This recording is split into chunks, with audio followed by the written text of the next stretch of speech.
네, 신약 성경 사도행전 13장 13절에서 30절까지의 말씀입니다. 페이지로 신약 210페이지입니다. 사도행전 13장 13절부터 살피겠습니다. 바울과 및 동행하는 사람들이 바보에서 배 타고 밤빌리아에 있는 버가에 이르니 요한은 저희에게서 떠나 예루살렘으로 돌아가고 저희는 버가로부터 지나 비시디아 안디옥에 이르러 안식일에 회당에 들어가 앉으니라.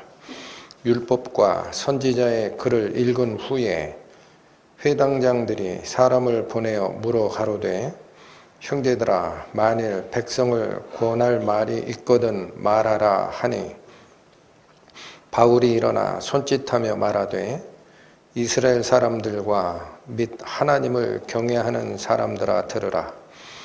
이 이스라엘 백성의 하나님이 우리 조상들을 택하시고 애굽 땅에서 나그네 된 그 백성을 높여 큰 권능으로 인도하여 내사 광야에서 약 40년간 저희 소행을 참으시고 가나안 땅 7 족속을 멸하사 그 땅을 기업으로 주시고 약 450년간 그 후에 선지자 사무엘 때까지 사사를 주셨더니 그 후에 저희가 왕을 구하거늘 하나님이 베냐민 지파 사람 기스의 아들 사울을 40년간 주셨다가 패하시고 다윗을 왕으로 세우시고 증거하여 가라사대 내가 이새의 아들 다윗을 만나니 내 마음에 합한 사람이라 내 뜻을 다 이루게 하리라 하시더니 하나님이 약속하신 대로 이 사람의 씨에서 이스라엘을 위하여 구주를 세우셨으니 곧 예수라. 그 오시는 앞에 요한이 먼저 회개의 세례를 이스라엘 모든 백성에게 전파하니라. 요한이 그 달려갈 길을 마칠 때에 말하되 너희가 나를 누구로 생각하느냐? 나는 그리스도가 아니라 내 뒤에 오시는 이가 있으니 나는 그 발에 신 풀기도 감당치 못하리라 하였으니 형제들 아브라함의 후예와 너희 중 하나님을 경외하는 사람들아 이 구원의 말씀을 우리에게 보내셨거늘 예루살렘에 사는 자들과 저희 관원들이 예수와 및 안식일마다 외우는 바 선지자의 말을 알지 못하므로 예수를 정죄하여 선지자들의 말을 응하게 하였도다. 죽일 죄를 하나도 찾지 못하였으나 빌라도에게 죽여달라 하였으니 성경에 저를 가리켜 기록한 말씀을 다 응하게 한 것이라. 후에 나무에 내려다가 무덤에 두었으나 하나님이 죽은 자 가운데서 저를 살리신지라. 기도하시겠습니다. 하나님 아버지 감사와 찬양을 드립니다. 오늘 저희는 이방의 선교를 향하여 이제 본격적인 걸음을 옮겨놓는 사도 바울의 행적과 그와 함께 하신 성령 하나님의 역사하심을 살피고자 합니다. 주어진 말씀 속에서 저희를 향하여 숨겨놓으신 가르침과 지혜를 깨닫게 하여 주시고 그 깨닫는 바 말씀을 가슴에 깊이 간직하여 하나님의 은혜 속으로 들어가는 저희 될 수 있도록 인도하여 주옵소서. 예수님의 이름으로 기도 올립니다. 아멘. 지난주 말씀의 마지막 바울이 그 구보로라고 표현되죠. 우리 현재 용어로는 사이프러스 혹은 키프러스라는 그 섬에 로마 총독으로 있었던 서교 바울을 엘루마의 방해에도 불구하고 하나님의 복음을 전함에 성공을 한 장면까지 살폈었습니다. 그래서 오늘 살피고자 하는 것은 그 구브로 섬에 있던 서교 바울의 회심 사건 이후에 이방인 선교를 향한 사도 바울 일행의 행보와 그 안에 담겨진 저희를 향한 가르침은 무엇인지 그걸 살피고자 합니다. 13절 다시 보시죠. 바울과 및 동행하는 사람들이 바보에서 배 타고 밤빌리아에 있는 버가에 이르니, 자, 그 다음 행보가 아주 간략하게 제시가 되어 있습니다. 그런데 이 13절 상반절에 있는 이 문장은 지금까지와는 선교 활동의 분위기가 많이 바뀌어 있는 모습입니다. 그게 무슨 소리냐? 13절에 시작하는 그 문장이 바울과 동행하는 사람들이 이렇게 시작을 하시죠. 그러면 이제 바로 이 13절 전까지 선교 여행에 내가 시키는 일을 위하여 두 사람을 따로 세우라 라는 성령의 말씀을 따라 선교 사역에 선정된 바나바와 사울이 구브로 섬에 하나님의 말씀을 전하는 그때까지는 누가 주도가 됐었느냐? 사울이 앞에 나선 적이 없습니다. 바나바입니다. 한번 살피실까요? 11장 25절 보시죠. 11장 25절, 바나바가 사울을 찾으러 다소에 가서, 그러니까 안디옥 교회의 목회자로 예루살렘에서 파송됐던 바나바가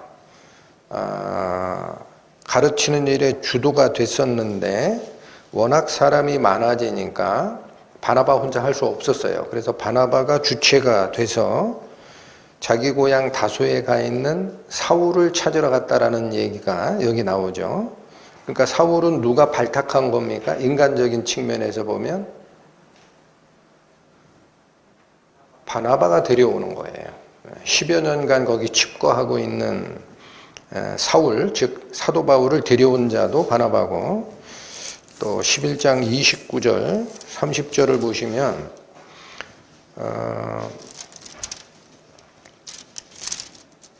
제자들이 각각 그 힘대로 유대에 사는 형제들에게 부조를 보내기로 작정하고 이를 실행하여 바나바와 사울의 손으로 장로들에게 보내니라. 이 사건은 기억하시죠? 예루살렘 교회가 워낙 힘들게 됐다라는 얘기를 듣고 나서 이방인 교회로 세움을 받았던 안디옥 교회 성도들이 힘 닿는 대로 헌금을 모아가지고 예루살렘 성도들에게 부조를 보내기로 결정하고 실행을 하는데, 30절에 보면 이를 실행하여 누구 손으로? 바나바와 사울의 손으로. 누가 앞에 서요? 바나바가 앞에 서는 거예요. 그 다음에 12장 25절, 바나바와 사울이 부조의 일을 마치고 마가라 하는 요한을 데리고 예루살렘에서 돌아오니라. 즉 안디옥 교회에서 헌금을 걷어서 예루살렘에 전달하고 돌아올 때도 표현이 누구가? 바나바와 사울이, 이렇게 얘기를 합니다. 그리고 이때 예루살렘에 있었던 바나바의 조카뻘 되는 마가 요한을 데리고 안디옥으로 가는 거예요. 오늘 상고하는 말씀 중에 이 마가 요한에 대한 얘기가 나오니까 기억하시죠? 원래 마가 요한은 누구 아들이냐? 마가의 다락방이라는 말을 들어보셨죠? 근데 성경에 보면은 마가라 하는 요한의 어미 마리아의 집이다라고 나와요. 그 소유권은 마가 게 아닙니다. 마가의 어머니예요. 마가의 아버지는 안 나와요. 그래서 왜 성경에 남자가 얘기가 안 나오냐 했더니 주석가들은 아마도 마가의 아버지는 일찍 돌아가셨을 것이다. 그래서 그 마리아 다락방에 120명이 모이는 큰 집을 가지고 있던 자가 누구냐? 마가의 어머니 마리아입니다.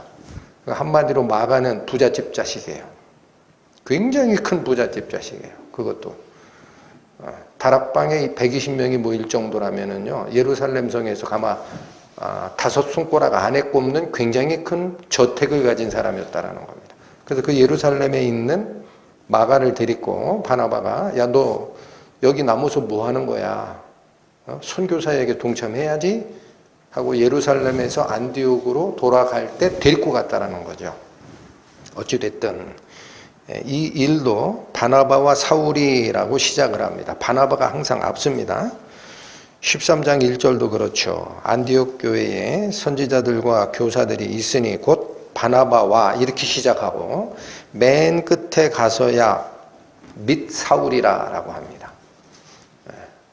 그러니까 항상 바나바가 앞이었죠. 2절도 그래요. 성령께서, 자 2절 읽어보시죠. 주를 섬겨 금식할 때에 성령이 가라사대 내가 불러 시키는 일을 위하여 누구와 누구를 따로 세우라? 바나바와 사울입니다. 그러니까 그 당시 안디옥 교회에 뭐 사람의 얘기로 얘기하면 위계질서상은 누가 앞인 거예요? 바나바가 앞인 거예요. 그러니까 성령께서 선교사에게 참여할 자 둘을 지정할 때도 바나바를 먼저 호명하시고 뒤에 사울을 호명했다라는 겁니다. 이런 모습이 쭉 따라와요. 7절도 마찬가지죠. 이제 서교 바울에 가서 전도를 할 때까지도 13장 7절에 보면 그가 총독 서교 바울과 함께 있으니 서교 바울은 지혜 있는 사람이라. 그 뒤에 바나바와 사울을 불러 하나님 말씀을 듣고자 하더니 누가 먼저 호명이 됩니까? 바나바입니다. 그런데 오늘 상고하고 있는 이 13절에 오면은요, 순서가 바뀌는 게 아니라 아예 바울만 나옵니다. 뭐라고 시작했어요? 바울과 및 동행하는 사람들이. 그럼 이 동행하는 사람들이 속에 누가 들어간 거예요? 바나바는 거기에 묻혀버린 겁니다. 그래서 이 13절부터는 종전까지 이 선교사역의 주축이다라고 암암리에 명명되어 있던 바나바가 뒤로 물러난 거예요. 그리고 누가 전면에 나섭니까? 바울이 나섭니다. 지금부터는 호명되는 이런 이름에서 반드시 바울이 앞서고 2차 선교여행부터는 바나바는 성경에 안 나옵니다. 사도행전에 아예. 그러니까 지금부터는 바울이 주도하는 선교가 시작됐다라는 정보이고, 어디서 어디로 가고 있습니까 지금? 13절 다시 보시죠. 바울과 및 동행하는 사람들이 바보에서 배 타고, 이 바보가 어딘지 아시죠? 구브로섬의 수도격이었어요. 서교 바울이 있었던 그 지역, 파포스라고 불리는 그 지역에서 배 타고 어디로 갔다? 밤빌리아에 있는 버가에 갔다라는 겁니다. 여기 지도 준비를 안 해서 여기 잠깐 보시죠. 안디옥이 있으면 그 옆에 지중해에 이렇게 길쭉한 섬이 구브로 섬이라 그랬어요. 키프로스 섬. 근데 거기서 선교여행을 끝나고 나서 다시 배 타고 이렇게 올라가는 겁니다. 이렇게 올라가면 이렇게 연결된 이 터키라는 큰 아시아 대륙으로 다시 들어가요. 그 지역 이름이 밤빌리아라는 지방 이름입니다. 근데 그 밤빌리아라는 지방의 어디에 도착했다? 버가. 근데 이 13절, 14절을 보시면 버가는 목적지가 아닙니다. 경유지입니다. 경유지. 버가에 가서 복음을 전한 게 아니에요. 성경 말씀을 쭉 읽을 때 조심해서 읽으셔야 됩니다.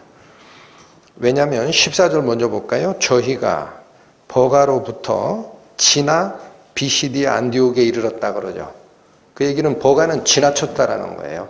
버가에서 복음을 전하고자 하는 목적지가 아니고 경유지였다라는 겁니다. 근데 왜 중간에 이 버가가 거론이 되느냐면 13절 다시 보십시오. 여기서 한 사건이 일어났기 때문에 버가라는 지방을 설명을 하는 거예요. 13절. 바울과 및 동행하는 사람들이 바보에서 배 타고 밤빌리아에 있는 버가에 이르니 요한은 저희에게서 떠나 예루살렘으로 돌아갔다라고 합니다. 그러니까 이거죠. 바나바와 사울, 지금부터는 제가 바울이라고 표현하겠습니다. 바나바와 바울이 성령의 지시하심에 따라서 선교 주체로 임명이 됐습니다. 그리고 이들이 선교여행을 갈 때 딱 둘만 가는 건 아니에요. 여기에 수행원들이 같이 도와줄 형제들이 같이 따라가죠. 근데 그 중에 누가 같이 갔다라고 돼 있느냐면 안디옥 교회에서 헌금 모아가지고 예루살렘 성도 도우러 갔다가 예루살렘에서 안디옥으로 돌아올 때에 바나바의 생질 마가 요한을 데리고 갔다라고 했어요. 그러니까 안디옥 교회에 지금 누가 있는 거예요? 마가 요한이 있는 거예요. 그런데 이 1차 선교 여행의 수장, 대표격인 바나바는 성령이 선정하신 두 선교 주체 말고도 수행원들이 쫓아가니까 누구 데리고 가자 한 거예요. 자기 생질, 자기 조카 요한을 수행원으로 두었더라라고 돼 있잖아. 응? 여러분 성경 말씀 주일에 설교 말씀 선포되는 거 그냥 한번 듣고 끝났다라고 하지 마시고 집에 가서 저 자꾸 보셔야 됩니다. 5절, 13장 5절 보세요.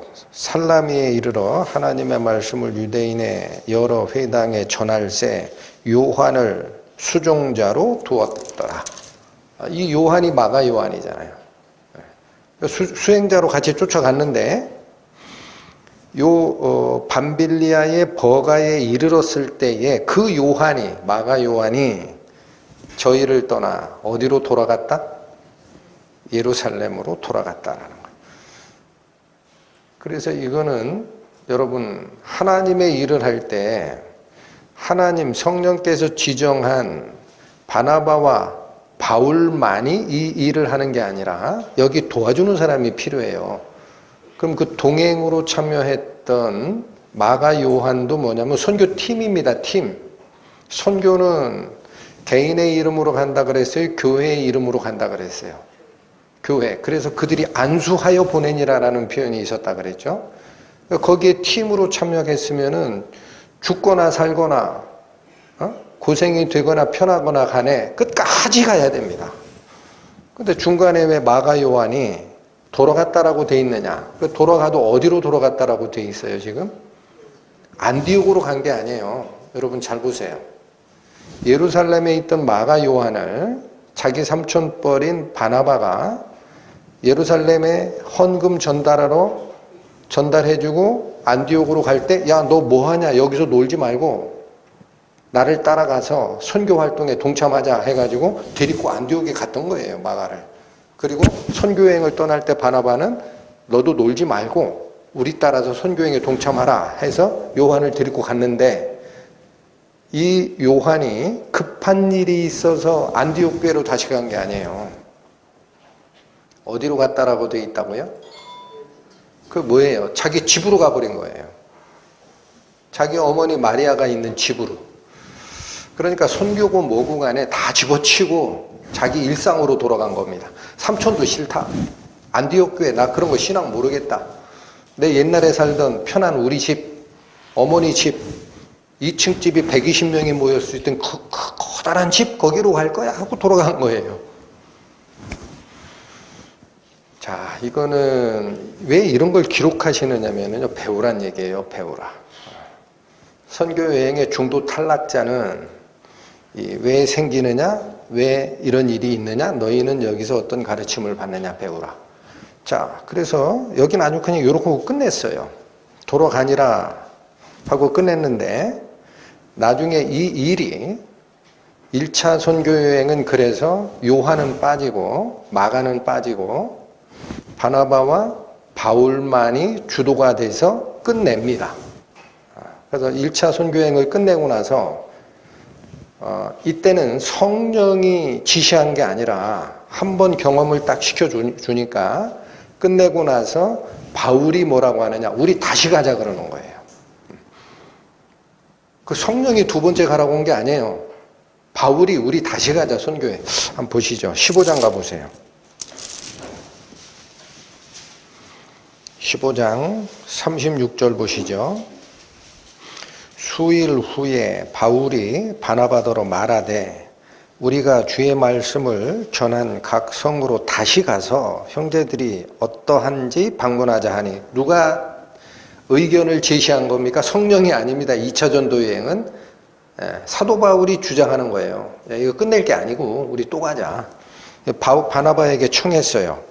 37절 바나바는 마가라 하는 요한도 데리고 가고자 하나. 자, 2차 선교 여행에도 바나바는 누구 데리고 가고 싶은 거예요? 자기 생질, 조카, 마가. 데리고 가자. 그런데 38절 바울은 밤빌리아에서 자기들을 떠나 한 가지로 일하러 가지 아니한 자를 데리고 가는 것이 옳지 않다라고 얘기를 합니다. 중간에 힘들다고 하나님을 다 집어치고 자기 집이 있는 예루살렘으로 도망간 걔, 그걸 비난하는 게 아니에요. 아직 준비가 안 된 송아지다라는 거야. 그 얘한테 어떻게 멍에를 메워서 일을 하냐. 그거 맞지가 않다. 하나님의 선교사역은 그렇게 정신이 준비가 안 된 그런 자세로는 갈 수가 없어. 우리 고생한 거 알잖아. 해가지고 반대한 겁니다. 이해하시겠죠? 근데 이거 가지고 논란이 생겼어요. 그래서 39절 서로 심히 다투어 이제는 갈라서 버립니다. 그래서 2차 전도 여행에서는요, 바울은 예루살렘 총회로부터 파송된 말씀 전하는 그 교사급 형제 중에 누가 있느냐면은 실라가 있어요. 실로아노라고도 표현해요. 이 사람을 데리고 2차 선교여행을 독자적으로 가고, 바나바는 마가만 데리고 자기 고향 구브로 섬에 다시 가서 전도여행을 합니다. 그리고 나서는 바나바 행적이 성경에서는 사라져요. 자, 제가 이걸 말씀드린 이유가 지금 38절에 보시면 바울이 왜 마가는 데리고 갈 수 없다 이렇게 반대를 했느냐면, 자기들을 떠나서 함께 일하러 가지 한 자를 다시 데리고 가는 게 맞지 않다라는 거예요. 가다가 또 걔 돌아가면 선교팀이 뭐가 되냐. 한 사람이라도 마음이 흩어지면 안 되는 게 선교인데 적합치 않으니까, 얘는 아직 준비된 소가 아니야. 송아지야. 거기에 하나님의 일을 하는 멍에를 씌울 수 없다 해가지고 반대했던 거예요. 이해되시죠? 자, 그래서 우리 본문으로 다시 오시면, 그래서 이 밤빌리아의 버가라는 지역은 선교 대상 지역이 아닌데도 거명한 이유가 바로 그 장소에 갔을 때 누가 돌아갔다? 마가라는 자가 집으로 돌아갔다라는 얘기가 핵심입니다. 여기는 왜 돌아갔는지 이유가 안 나와요. 이유가. 근데 여기 기록이 돼 있으면은 중요하니까 기록했잖아요. 성경에. 근데 왜 이유가 안 나올까? 그래서 이 성경을 연구하는 주석가들은 연구한 결과 한 3가지 정도의 가능성을 제시를 합니다. 그래서 마가가 돌아간 이유가 뭐냐? 첫 번째로 꼽는 이유가 이거였을 거다라는 거죠. 거다. 바나바, 즉 마가의 삼촌이 지금까지 안디옥 교회의 대표 목사였고, 한마디로 선교팀장이었는데 주도하다가 지금부터는 바울이 주도한다라는 거예요. 그러니까 그 밑에 조카였던 사람은 우리 삼촌이 주도권 뺏긴 거에 대해서 불만이 많다. 그래서 돌아갔다라는 거예요. 이게 첫 번째 주장, 추측. 두 번째 추측은 버가 지역에 갔을 때 거기가 지중해 연안 도시입니다. 그러니까 습해요. 그래서 그쪽에 갔을 때 아마 풍토병이 걸렸을 거다. 말라리아나 이런 거. 그래서 건강상의 이유로 마가는 돌아갔을 것이다 라는 표현이, 그 주장이 두 번째입니다. 세 번째 추측은 뭐냐? 그거 아니고 마가는 준비가 안 된 자라는 얘기예요. 그리고 부잣집 아들이고 고생을 모르고 자란 자인데 앞으로 일어날 사안을 듣더니 지레 겁먹어서 집으로 돌아갔다라는 거예요. 이 3가지 추측이 있습니다. 근데 첫 번째는 자기 삼촌 바나바가 선교의 주도권을 뺏겼으니까 삐쳐서 돌아갔다라는 것은 말이 안 돼요. 왜 안 되느냐? 이 이후의 행적을 보시면 바나바가 자기가 앞서지 못한다라는 문제 때문에 하나도 불평하는 모습이 안 나옵니다. 그냥 바울을 앞세워요. 그게 바나바가 착한 사람이고 위로의 아들이라는 별명을 갖게 되는 이유죠. 그 만약에 자기 조카가 이런 불만을 가졌다면 바나바가 훈계했을 거예요. 그게 아니야. 무슨 소리 하는 거야. 나도 관계없어. 하나님의 일은 그렇게 하는 게 아니야. 너를 내려놓고 따라가 하면은 될 일이에요. 맞죠? 그러니까 이거는 그냥 인간의 추측일 뿐입니다. 그 다음에 두 번째 가능성, 버가에 갔을 때 요 마가 요한이 풍토병에 걸렸기 때문에 돌아갔을 것이다라는 추측이 또 있는데 얘도 이 이유도 타당하지 않습니다. 왜냐? 만약 그런 사유로 돌아갔더라면 조금 전에 우리가 읽었던 15장에 바울이 얘기하는 게 밤빌리아까지 갔을 때 우리랑 같이 일하러 가지 않고 중간에 돌아간 자는 두 번째는 데리고 갈 수 없다라고 심하게 싸울 이유가 없어요. 병들어서 갔으니까 그렇게 얘기하지 못하는 거지. 그것도 아니다라는 거예요. 남아있는 가능성이 뭡니까? 준비 안 된 자다라는 거예요. 마가는 이때 20대였다라고 추측이 됩니다. 아주 젊은 나이에요. 30을 안 넘었을 거다. 그리고 마가가 그러면은 왜 하필이면 여기 지도 예상하시라 그랬어요. 키프로스 섬이 있어서 안디옥에서 배 타고 와서 선교를 시작해서 섬 중앙을 통과한 다음에 파포스라는 도시에서 서교 바울을 회심시키고 배 타고 다시 터키라는 이 큰 이렇게 연결되는 거예요. 이 대륙이. 일로 가서 밤빌리아에 갔을 때 왜 돌아갔느냐라는 거죠. 마가가 중간에 가버리지. 키프로스 섬에서 가버리지. 그래서 이제 이 부분은 제가 말씀드린 게 13절에는 버가라는 지역은 선교 목적지가 아니다 그랬어요. 그 14절을 먼저 읽어드린 것이 버가로부터 지나 어디로 갔다? 비시디 안디옥. 버가는 지나치는 경유지였다라는 거. 그러니까 목적지가 어디임을 알아버린 거예요. 비시디 안디옥인 걸 알아버린 거예요.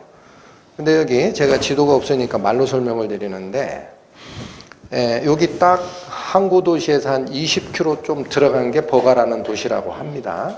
그러니까 거기까지 따라간 거예요. 항구 도시에서 다시 간 게 아니야. 마가 요한이 한 20km 따라가다가 어디로 가는 거예요? 그랬더니 비시디 안디옥으로 갈 거야. 이 얘기를 들었을 거야. 근데 이 지형이 어떠냐면요. 여기서 비시디 안디옥으로 가려면 타우러스 산맥이라는 산맥을 넘어야 합니다. 보통 높이가 2000m, 높은 곳은 3500m까지 되는 굉장히 높은 산맥이 가로막고 있어요. 그걸 넘어가야 돼요. 그 다음에 그들이 도착하려고 하는 그 비시디 안디옥마저도 해발 1000m쯤 되는 산악지역이에요. 그리고 버가로부터 그 비시디아 안디옥까지 330km입니다. 이거는 보통 행군이 아닙니다. 군대 가가지고 천리 행군, 저 같은 경우도 뭐 500km 행군 뭐 이런 거 해봤지만은 보통 일이 아니에요. 그래서 지금 그 순례지 답사하는 분들이 실제로 그 위치에서 그 위치까지 얼마 정도 걸릴까 하고 테스트를 해보면은 꼬박 13일이 걸리는 산악행군이라는 거예요. 거기 질려버린 거예요. 마가 요한이. 부잣집 도련님이 야 이걸 어떻게 간다는 얘기야. 지금도 힘들어 죽겠는데. 자, 마가는 있죠. 여러분 성경에 이건 마가라고는 안 나오는데 마가복음 14장 잠깐 보실게요. 마가복음 14장. 성경 81페이지입니다. 마가복음 14장. 예수님께서 겟세마네 동산에서 제사장들이 보낸 체포조에게 체포되는 장면입니다. 여기가 50절 보시면 제자들이 다 예수를 버리고 도망하니라. 51절 한 청년이 벗은 몸에 배 혼이불을 두르고 예수를 따라오다가 무리에게 잡힘에 배 혼이불을 버리고 벗은 몸으로 도망하니라. 여기 한 청년이라고 하고 이 청년의 신분 신상 명세가 제시가 안 돼 있죠. 그런데 이 사복음서에 보면은 51절 52절의 이 기록은 마가복음에만 있습니다. 딴 데는 없어요. 그리고 익명 처리를 했는데 이 주석가들이 연구한 바에 의하면은 마가복음 누가 썼죠? 마가. 자기가 쓰는 이 복음서에다가 창피한 자기의 얘기를 집어넣었다라는 거예요. 다른 사람은 이런 개인적인 창피한 것을 쓸 수가 없어요. 자기가 쓴 거야. 근데 여기도 보면 한 청년이 벗은 몸에 배 혼이불을 두르고 예수를 따라오다가 무리에게 잡힘에 그 잡고 있는 배 혼이불을 뿌리치고 도망가다가 빨개 벗은 몸으로 도망갔다라고 돼 있죠. 근데 여기 배 혼이불이라고 표현된 이것은요, 원래 성경에 보면은 고운 배로 짠 세마포입니다. 세마포. 그 당시에는 지금 우리는 실크, 모피 이렇게 아주 좋은 옷감들이 있지만 이 당시에는요 제일 좋은 옷감이 세마포예요. 그래서 여기 신약성경의 헬라어로 쫓아가 보면은 이때 사용한 배혼이불이라는 이 표현의 헬라어 단어가 신약성경의 다른 쪽에 뭘로 사용되는 단어랑 똑같으냐? 예수님의 시신을 쌌던 세마포라는 단어랑 똑같은 단어입니다. 그러니까 예수님의 시신을 장례 지내기 위해서 그때 싸는 그 세마포는 굉장히 곱게 싼 못이에요, 못이. 최고의 직조물입니다. 최고의 직조물. 가장 존경심을 표현하는 선생님의 시신을 살 때 썼던. 그거를 평소에 두르고 다녔다라는 거예요. 배 혼이불이 아니에요. 세마포를 두르고 다닐 정도예요. 그럼 얼마나 부자야. 원래 좋은 옷은 속에다가 이 감촉을 느끼려고 속에다가 속옷 빼고는 안 입는다 그러죠. 그런 모습이었던 것 같아요. 그 촉감을 느끼려고. 그러니까 딱 잡혔으니까 어떻게 도망가야 되니까 그 세마포는 잡힌 쪽에다 맡기고 그냥 몸만 빠져나가니까 여기 빨개 벗고 도망가니라라고 되는데 최소한 속옷은 입었겠죠. 이 청년이라는 거죠. 이게 마가 자신이라는 거예요. 그러니까 곱게 자라고 좋은 옷 입고 했던 이 마가가 앞으로 넘어가야 될 타우로스 산맥의 그 험준 또 330km를 걸어가고 고원지대인 해발 1000m 지역에 있는 BCD 안디옥에 가는 그 행군 루트를 딱 듣는 순간 질러버린 거예요. 그게 가장 그럴듯한 이유에 대한 추측입니다. 그러니까 저희는 이런 것을 보면서 이 마가 요한을 우리가 뭐라고 생각해야 되느냐면, 참 그 부잣집에서 자란 청년이 하나님의 일을 중간에 수행을 못하고 탈락했네? 이렇게 생각하기보다 우리 자신을 돌아봐야 됩니다. 우리가 그렇잖아요. 하다가 힘들면 넘어지죠.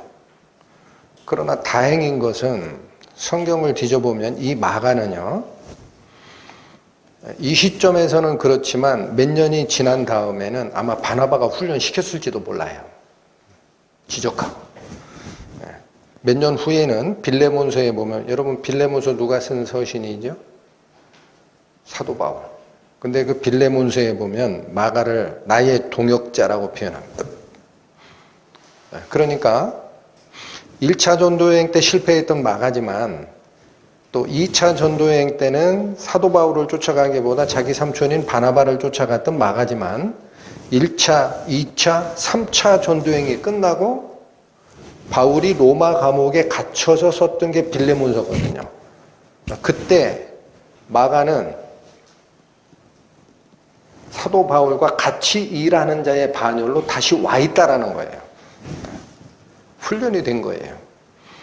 그 다음에 또 디모데후서, 이것도 누가 쓴 거죠? 사도 바울.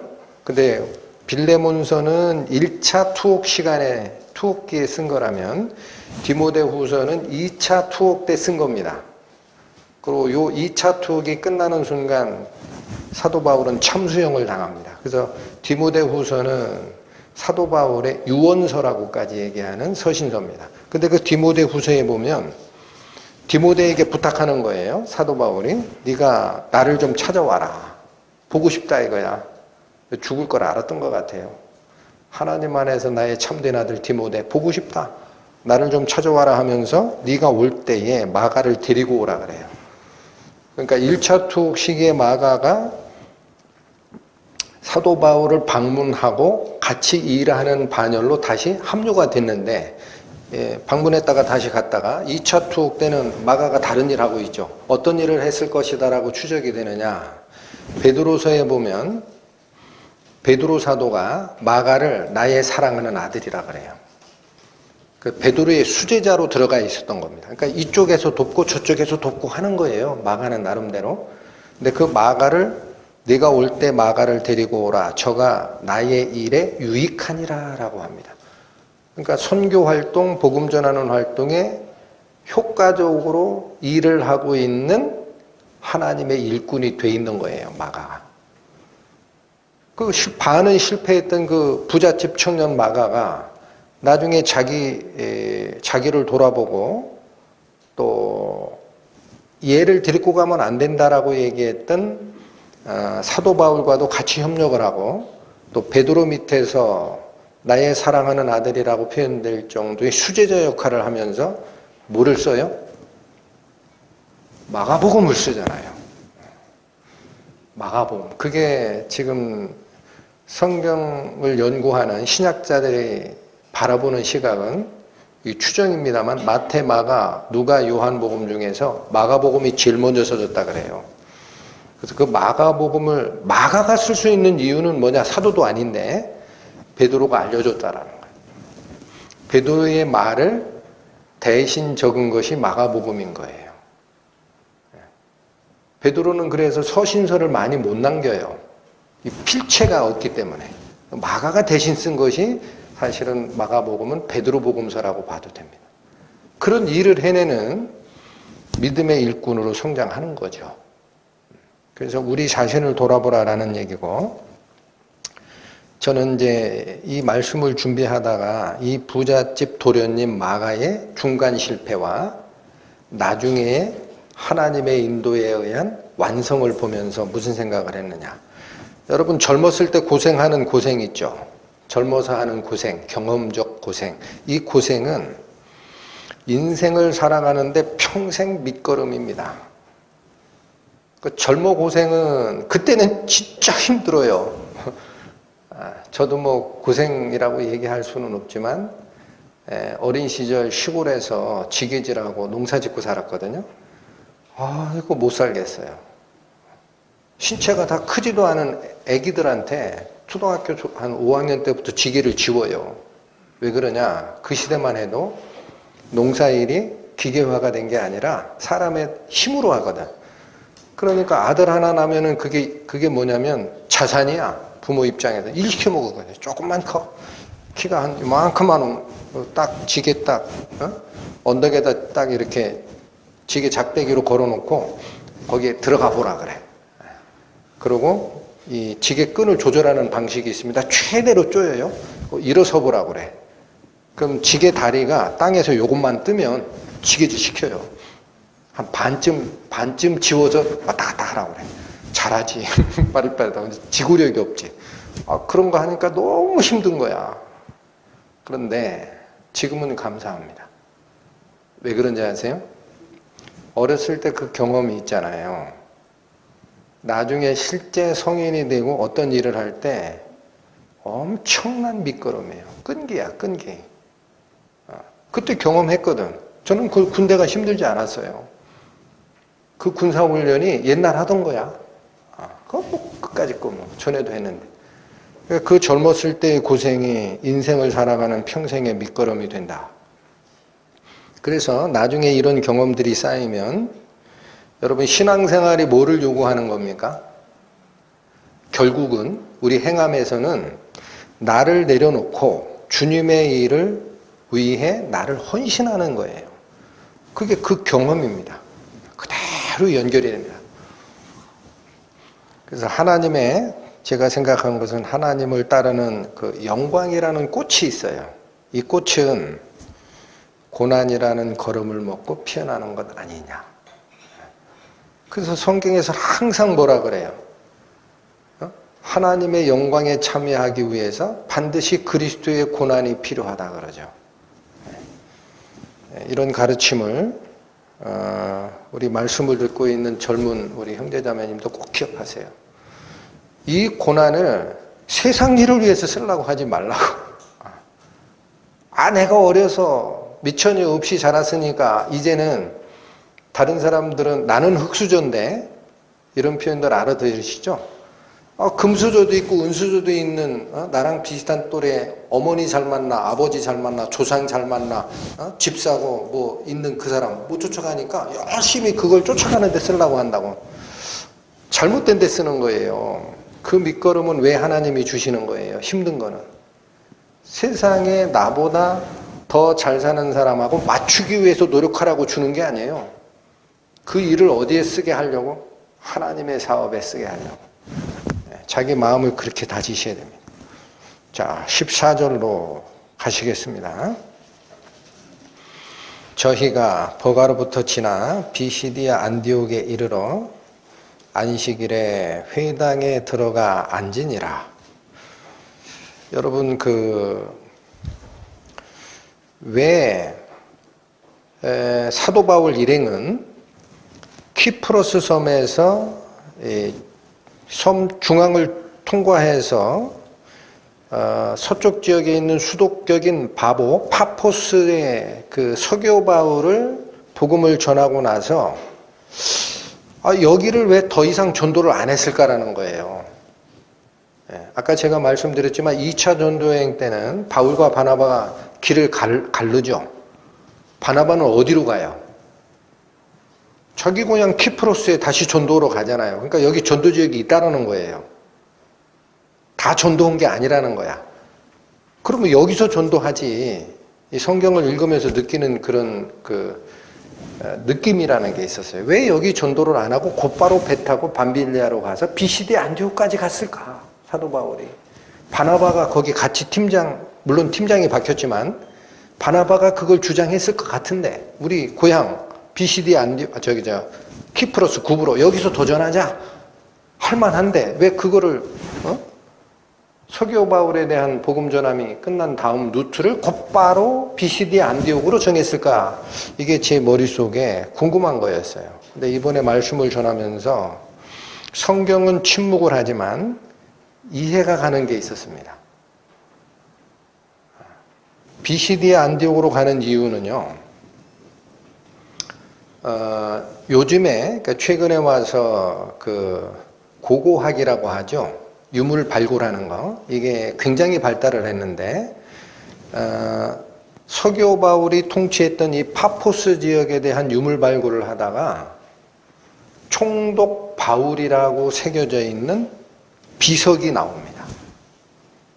거기에 누가 총독으로 재임했던 역사가 있다라는 뜻이죠. 바울이라는 자, 그게 서교 바울이죠. 이거 신기하다. 그래가지고 또 이 바울이라는 이름의 돌멩이가 혹시 어디서 글이 새겨진 돌멩이가 나오나 봤더니 두 번째로 발견된 게 로마의 티베르강 강변에서 바울이라는 이름이 나와요. 근데 거기 루시우스 세르지우스 파울루스라고 나옵니다. 우리말로 하면 앞에 루시우스라는 것은 로마식 이름은 앞에 뒤에 다른 게 많죠. 중앙만 딱 보면 서기오 바울이에요. 세르지우스 파울루스가 서기오 바울이야. 이게 딱 나오는 거야. 근데 그때 당시에는 그 자를 뭐라고 표현하느냐? 티베르강의 총괄 감독이라고 나옵니다. 그러니까 우리가 이 서기오 바울이라는 이 표현이 거긴 정확하게 나와요. 총독 바울이라고 안 나와요.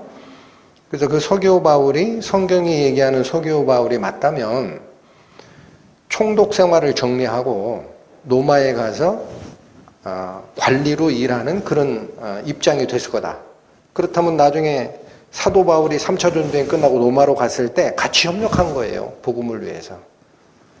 그래서 야 루시우스, 세르지우스, 파울루스라는 이런 비석이 또 있나 보자 하고 뒤졌는데 신기하게도 지금 목적지인 비시디아 안디옥 근처에서 그 이름이 새겨진 비석이 많이 발견돼요. 심지어는 어떤 비석도 나오느냐, 서기오 바울의 딸이라는 표현이나 서기오 바울의 아들이라는 표현들이 막 나와요. 어떤 거는 비석이 아니라 문패로 걸었을 만한 그런 돌조각이 나와요. 이게 무슨 소리냐 했더니 지금은 그 주석가들이 추적하는 게요. 구브로 섬의 총독으로 있었던 서기오 바울의 고향이 비시디아 안디옥이었을 가능성이 많다라는 거예요. 거기 땅을 가지고 있었고 가족들이 거기 있었을 거다라는 거예요. 왜 그런 돌멩이에 새겨진 글귀들이 나오니까 거기에 왜 서기오 바울의 딸, 서기오 바울의 아들이라는 게 나옵니까? 그러니까 우리가 추적하는 것은 서기오 바울 총독이 회심하고 나서 부탁했다라는 거예요. 추정이. 다른 데도 전도를 하지만 바나바와 바울 일행들이야. 나를 위해 내 고향에 먼저 가주면 안 되겠냐? 거기 복음을 드려야 될 사람이 많다? 그러니까 거기 직행한 거예요. 더 이상 여기를 전하는 거. 이건 다음에 해도 되니까. 또 누가 여기 있어요? 회심한 서기오 바울이 있잖아. 그래서 그 파포스 지역에는 유적 발굴을 나오면 거기 교회터도 있어요. 나와요. 거기 교회가 있었다라는 거예요. 자, 그래서 왜 굳이 비시디아 안디옥까지 타우로스 산맥을 넘어서라도 직행했겠느냐라는 게 이해가 가는 대목입니다. 그래서 거기로 갔는데 아까 얘기한 밤빌리아의 버가마저도 경유지로 하고 직행한 거예요. 그 비시디아 안디옥으로 그렇게 갔다라는 정보고 14절 다시 보시면 저희가 버가로부터 지나 비시디아 안디옥에 이르러 안식일에 회당에 들어가 앉으니라. 회당 예배에 지금 참석을 한 겁니다. 이거 왜 참석을 했어요? 복음 전하러. 항상 회당을 중심으로 한 복음 전도 방식을 쓰고 있었으니까. 자, 15절도 조금 특이한 점이 보입니다. 율법과 선지자들의 글을 읽은 후에 회당장들이 사람을 보내어 물어가로되 형제들아 만일 백성을 권할 만한 말이 있거든 말하라 하니. 자, 지금 이제 이해를 위해서 설명을 드리면은 유대인의 회당의 회당 예배는 지금도 여기 우리가 예배를 드릴 때도 마찬가지입니다. 어떻게 하냐면 사전에 처음에 그 구약 성경 말씀 어디를 읽을지 낭독자를 지정합니다. 회당장이. 오늘은 당신 차례니까 당신이 여기를 읽으시오. 그리고 나서 이 성경 말씀에 대해서 권면의 말이라든지 혹은 가르침이 있는 자가 누가 쓸 건지를 미리 정합니다. 그래서 그 순서대로 이렇게 이루어가는 것이 회당 예배의 일반적인 패턴이라고 연구자들이 다 얘기를 하거든요. 근데 지금은 어떻게 하고 있는 모습입니까, 이게? 그러니까 바울과 바나바가 안식일에 회당에 들어가 앉으니라라는 말씀 바로 뒤에 율법과 선지자의 글을 읽은 후에, 이거 먼저 읽었죠? 그러니까 이게 뭐예요? 회당 예배가 진행되고 있는 거예요.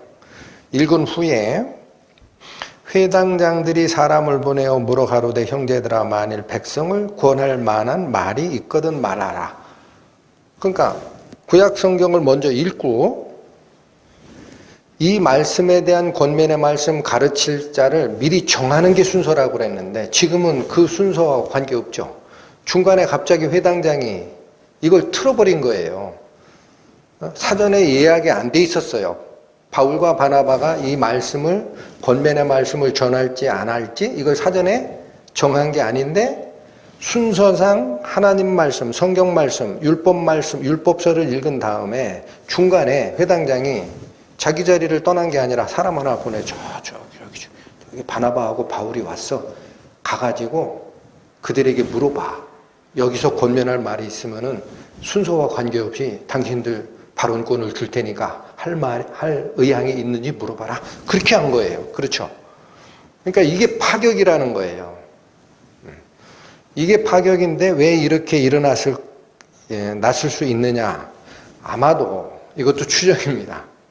주석가들이 추정하는 거는 이 키프로스 섬, 구브로 섬에 총독으로 있던 서기오 바울이 회심하고 BCD 안디옥에 있는 그 서기오 바울의 고향에 있는 그 친족들에게 복음을 전하라 라는 부탁을 받고 직행해서 왔더라면, 타우로스 산맥을 넘어서라도 왔더라면 서기오 바울이 추추장 하나 안 써줬겠느냐 이거야. 거기 가서 회당 예배 방식으로 갈 때 내 추주장을 가지고 가라 했을 거라는 거예요. 거기 내 고향이고 이 추천장이면은 아마도 당신들이 회당에 들어가서 말씀 전하는 기회를 한 번은 줄 거야 해서 추천장을 써줬을 가능성이 있다라는 거예요. 성경은 침묵을 하니까 우리는 알 수가 없어요. 그렇죠?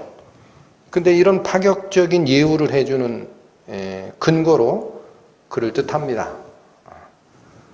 그래서 이 과정을 통해 발언권을 얻습니다. 자, 16절 보시죠. 바울이 일어나 손짓하며 말하되 이스라엘 사람들과 및 하나님을 경외하는 사람들아 들으라. 여기 두 무리의 청중에게 부탁을 하는 겁니다. 이스라엘 사람들과입니다. 그러니까 앞에 있는 이스라엘 사람들이라는 것은 누구를 얘기하는 거죠? 그건 뻔하죠. 유대인이에요. 근데 and과 하나님을 경외하는 사람, 그럼 뒤에 있는 이 하나님을 경외하는 사람, 이 말은 뭐를 지칭하는 말이냐? 이스라엘 백성은 아니지만 하나님의 말씀을 듣고자 하는 이방인들이 같이 혼재되어 있었다라는 뜻입니다. 이 회당 예배. 그래서 그들은 개종을 했든지 아니면 개종 상태가 아니어도 하나님의 말씀을 경외하는 사람들이었기 때문에 회당 예배에 참석을 허가받은 사람들이에요. 혼합이 되어 있는 거죠. 당연히 이 BCD 안디옥은 이방 지역이잖아요. 그렇게 되어 있는 상태인데 특이한 것은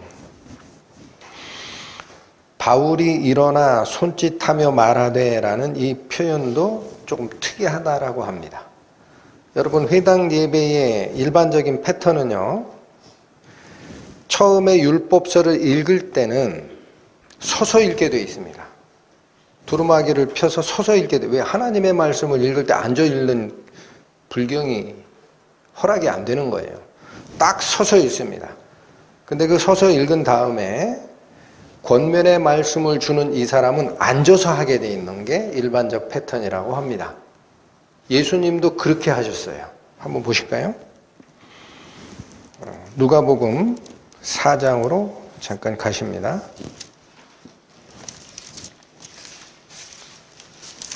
신약성경 92페이지 누가복음 4장 16절 예수께서 그 자라나신 곳 나사렛에 이르사 안식일에 자기 규례대로 회당에 들어가 성경을 읽으려고 서심해. 자, 성경을 읽을 때 서요, 앉아요? 쓰는 거예요. 하나님 말씀 앞에 경건함을 표현하는 겁니다. 서심해 선지자 이사야의 글을 드리거늘 책을 펴서 이렇게 기록한 데를 찾으시니 하고 읽었어요. 그리고 나서 20절 책을 덮어 그 맡은 자에게 주시고 앉으시니, 이게 일반적인 절차라는 거예요. 하나님의 말씀을 읽을 때는 서서 읽는 겁니다. 말씀에 대한 경의를 표하기 위해. 그리고 자기 얘기를 할 때는 앉아서 하는 거예요. 그게 회당 예배의 일반적인 패턴인데, 지금 오늘 본문이 얘기하는 사도행전 13장의 16절을 보면은 발언권을 얻은 바울이 앉아서 얘기합니까? 일어나서 얘기를 합니까? 그래서 이런 것은 별거 아닌 것 같은데도 바울이 지금 하나님 말씀에 대한 경건함을 드러내고 있다는 거고, 또 하나는 바울이 지금부터 증거하는 것들은 전부 성경 말씀이라는 얘기가 되는 거예요. 그래서 우리는 하나님의 말씀을, 복음을 전할 때는 내 말로 하면 안 됩니다. 성경을 읽을 때는 회당 예배의 패턴이 일어나서 읽게 돼 있고, 자기 얘기를 할 때는 앉아서 하게 돼 있어요. 그런데 이 사도 바울이 보인 이 모습은 전부 다 하나님의 말씀에 대한 거니까 네 얘기는 하지 마라라는 뜻이에요. 앉아서 얘기하지를 마라. 그게 자기 얘기하는 거거든. 자기 교훈을 얘기하는 거고, 랍비들이 그 패턴을 썼다라고 합니다. 이 경건함을 드러내는 모습이다 라고 얘기를 하시고, 또 손짓하며 말하되 라고 돼 있죠. 그러니까 일반적으로 발언권을 줬을 땐 조용조용히 얘기하는 게 일반적인데, 사도 바울은 손짓 발짓을 해가면서 지금 말씀을 전하는 거예요. 그게 뭐예요? 열정입니다. 열정. 어떻게 해서라도 자기가 알고 있는 것을 전하고 싶은 거죠. 16절 다시 읽고 들어갑니다. 바울이 일어나 손짓하며 말하되 이스라엘 사람들과 및 하나님을 경외하는 사람들아 들으라. 자, 그리고 굉장히 긴 설교문이 제시가 되어 있죠. 그래서 이것은 제가 요약을 좀 해드리겠습니다. 17절부터 시작돼서 23절까지 가는 이 부분이 있죠. 이 부분은 구약 성경에 기록된 예언 혹은 약속입니다. 구약 성경에 예수님에 관련하여 기록된 약속을 제시하는 거예요. 그리고 나서 24절에서 30절까지는 그 약속이 예수 그리스도로 인하여 어떻게 성취됐느냐라는 얘기를 하는 겁니다.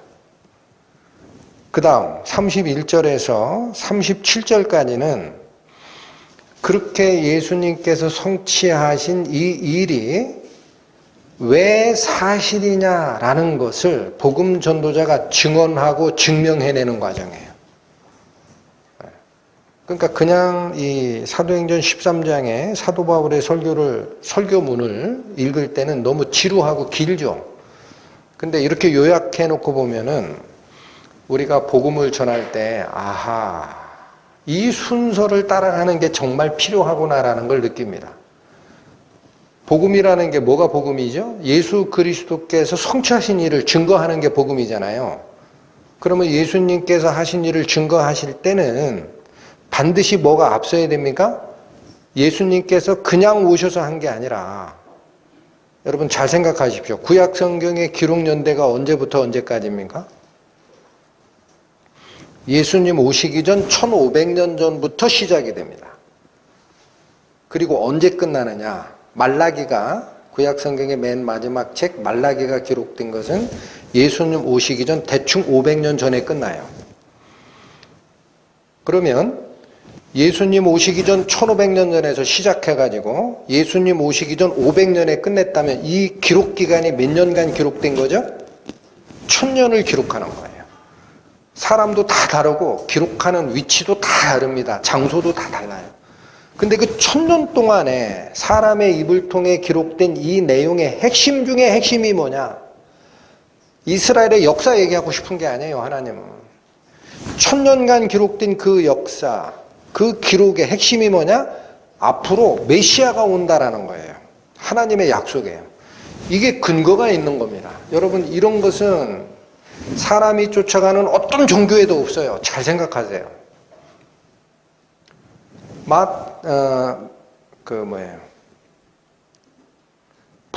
부처. 제가 그 고유명사를 입에다 올리다 지금 잊어먹었어요. 부처의 고유 이름이 뭐죠? 무슨 시달타죠? 안 들려.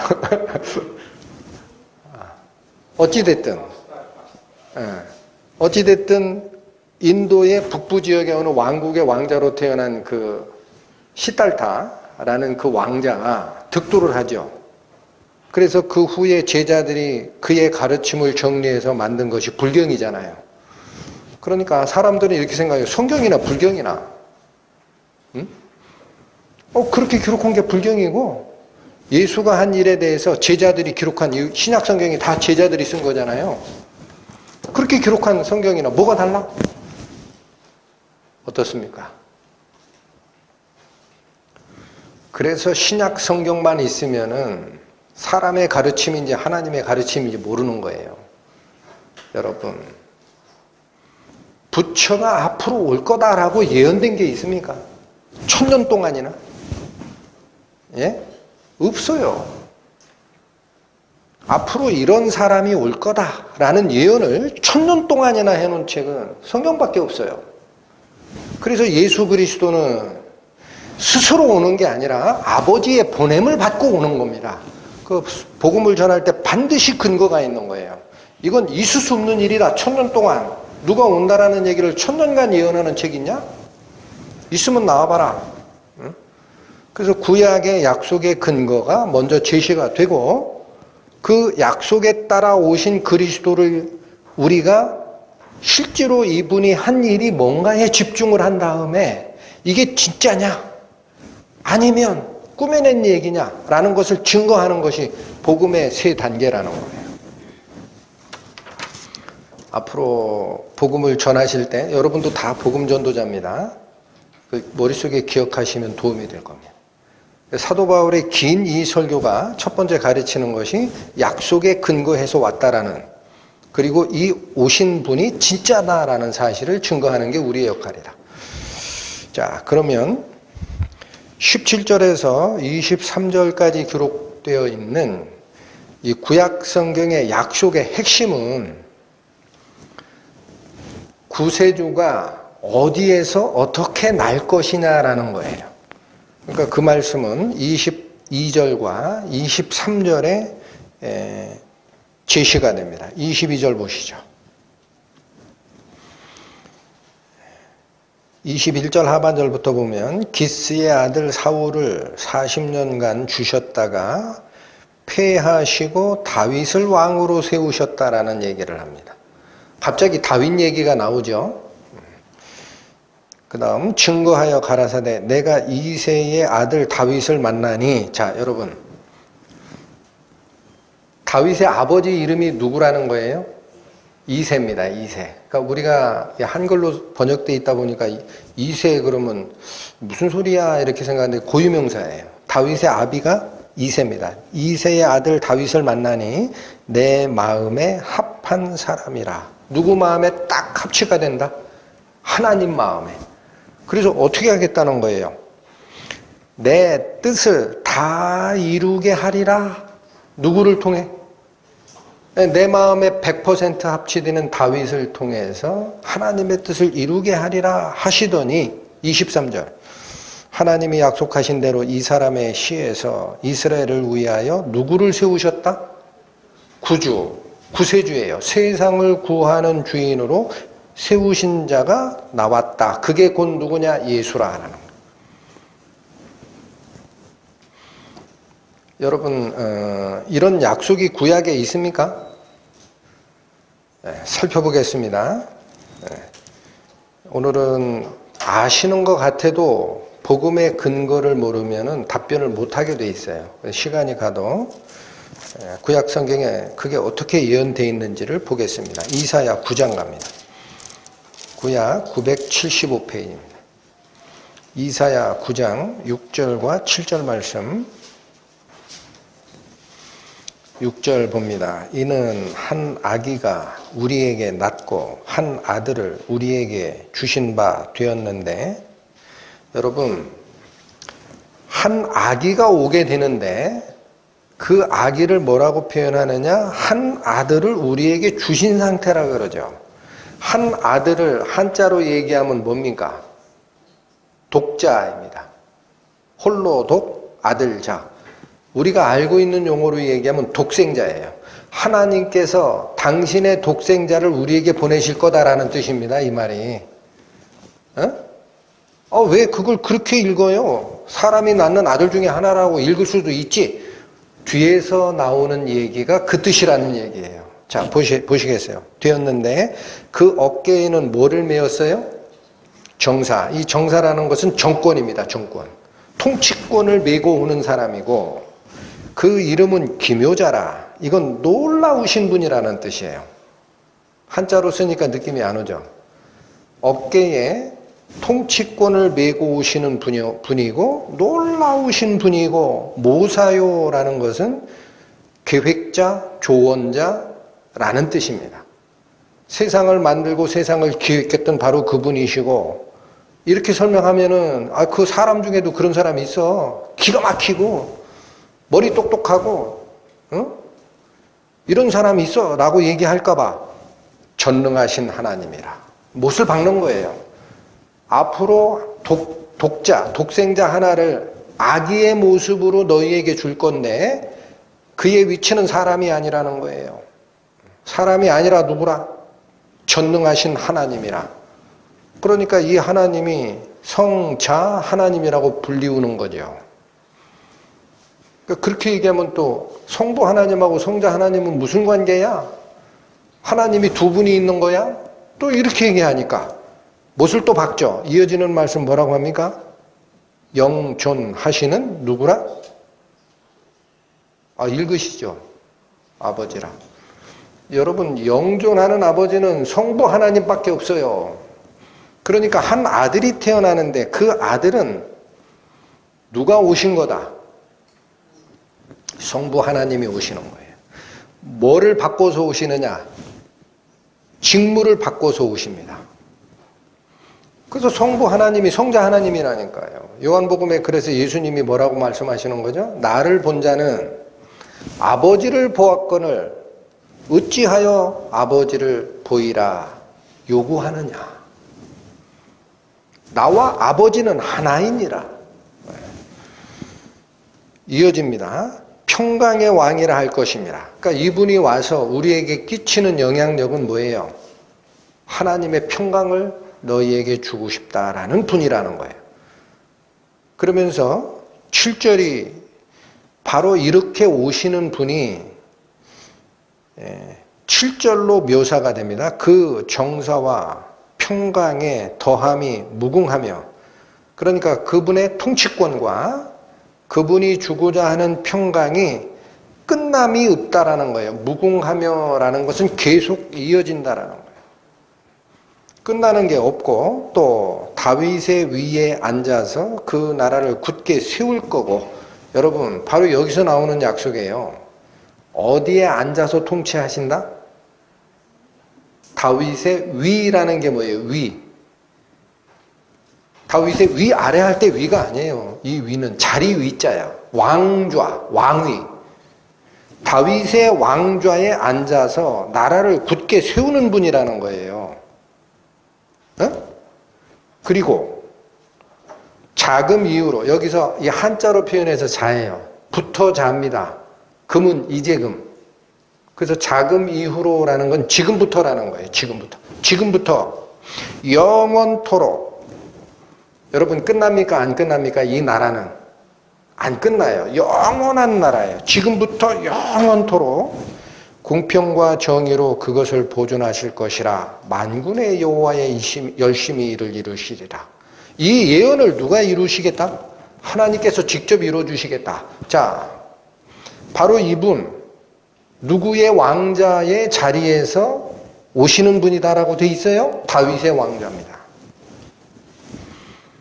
그러니까 성경에서요, 다윗을 통해서 기록됐던 시편의 대부분이 메시아를 얘기하는 말이 들어가 있는 거예요. 응? 여러분, 왕 중에서 바로 요 독생자 하나님의 아들을 보내실 것이다. 이 자가 바로 다윗의 왕좌에 앉아서 공평과 평강을 끝까지 이끌어 가실 영원하신 통치자다라는 약속이 있기 때문에 다윗이 쓴 시편 안에는 메시아 시편들이 있는 거예요. 이게 약속이잖아요. 오늘 본문이 얘기하는 내가 다윗을 만나니 내 마음에 합한 자라. 내가 이 다윗을 통해서 내 뜻을 다 이루게 하리라. 그 약속이 어디 있느냐? 이런 거란 말이에요. 이 구약의 성경에 기록이 되어 있잖아요. 자, 이사야 11장 또 가보십니다. 11장 1절에서 5절까지. 이새의 줄기에서 한 싹이 나며, 이제 이새 그러면 누군지 아시겠죠? 오늘 본문에 뭐라고 그랬어요? 이새의 아들 다윗이라고 그랬잖아. 이새의 줄기에서 한 싹이 나며 그 뿌리에서 한 가지가 나서 결실할 것이요. 이 말은 이새의 후손 중에서 하나님이 드러내고 싶은 의로운 한 후손이 나올 것이다 라는 얘기입니다. 싹이나 가지라는 것은, 나무는 여기 보세요. 나무는 나무통에서 가지가 나거나 싹이 나는 거예요. 그런데 우리 인간의 계보로 얘기하면은 조상으로부터 아들과 손자가 나는 거예요. 이해되셨죠? 그래서 이 말은 무슨 뜻이냐? 이새의 후손 중에서 하나님이 지정하는 어떤 자가 나올 것이다 라는 뜻입니다. 이 예언이. 그러니까 이새의 아들이 다윗이잖아. 다윗 밑에 그리스도가 오시는 거예요. 그런데 그렇게 나올 그 후손은 표현이 사람이 아닙니다. 사람이. 2절 3절을 보세요. 여호와의 신 곧 지혜와 총명의 신이요 모략과 재능의 신이요 지식과 여호와를 경외하는 신이 그 위에 강림하게 될 거다. 하나님의 영이 임하는 자일 거다라는 거예요. 그러니까 예수 그리스도께서 세례 요한에게 요단강에서 세례를 받으시고 하늘에서 뭐가 임했어요? 성령이 비둘기같이 임했죠. 그때 하늘이 열리며 무슨 소리가 났습니까? 이는 나의 아들이요 이는 나의 기뻐하는 자라. 하나님의 성령이 임하는 자일 것이다. 3절 그가 여호와를 경외함으로 즐거움을 삼을 것이며 그 눈에 보이는 대로 심판하지 아니하고 귀에 들리는 대로도 판단하지 아니할 것이다. 예수님이 요한복음에 뭐라고 얘기했어요? 뭐라고 그랬어요? 내가 세상을 심판하지 아니할 거다 그래요. 그럼 뭐가 심판할 것이다? 내가 너희에게 말한 그 말이 너희를 심판할 것이다 그랬어요. 나를 세상을 심판하러 온 자로 생각하지 마라. 잘못 이해하고 있는 거야. 나는 세상을 구원하러 온 거야. 그럼 심판 없습니까? 있다. 내가 심판하는 게 아니야. 나는 너희에게 은혜와 평강을 주러 왔고 내가 한 그 말이 마지막 날에 너희를 심판할 거야? 그러면 예수님이 한 말이 뭐예요? 예수님이 하신 말씀이 뭐예요? 나는 아버지께서 하라고 이르신 말 이외에는 내 임의로 한 말이 없다. 하나님 말씀이 심판하는 거예요. 여러분. 네? 그러니까 이 말씀하고 똑같은 거 아닙니까? 요한복음에서 예수님께서 하신 나는 심판하는 게 없다. 내 임의로 심판하지 아니한다. 아버지의 말씀이 너희를 심판할 거야. 그게 이 뜻이잖아요. 3절 그가 여호와를 경외함으로 즐거움을 삼을 것이며 그 눈에 보이는 대로 심판치 않고 귀에 들리는 대로도 판단하지 않을 것이다. 예수 그리스도라는 사람의 개인 판단으로 심판을 하는 게 아닙니다. 기록된 말씀이 심판하게 돼 있어요. 4절 공의로 빈핍한 자를 심판하며 정직으로 세상의 겸손한 자를 판단할 것이며 그 입의 막대기로 세상을 치며 입술의 기운으로 악인을 죽일 것이다. 입의 막대기, 입술의 기운 같은 걸 두 번 얘기한 겁니다. 하나님의 입에서 나오는 말씀입니다. 말씀이 심판자로 쓸 것이다 라는 거예요. 이대로 오신 분이 뭐예요? 여기 누가 이렇게 오신다고 돼 있어요. 11장에서는 이새의 가지에서 나는 싹이다. 오늘 본문에서는 뭐라고 표현하고 있다라는 겁니까? 오늘 본문에서는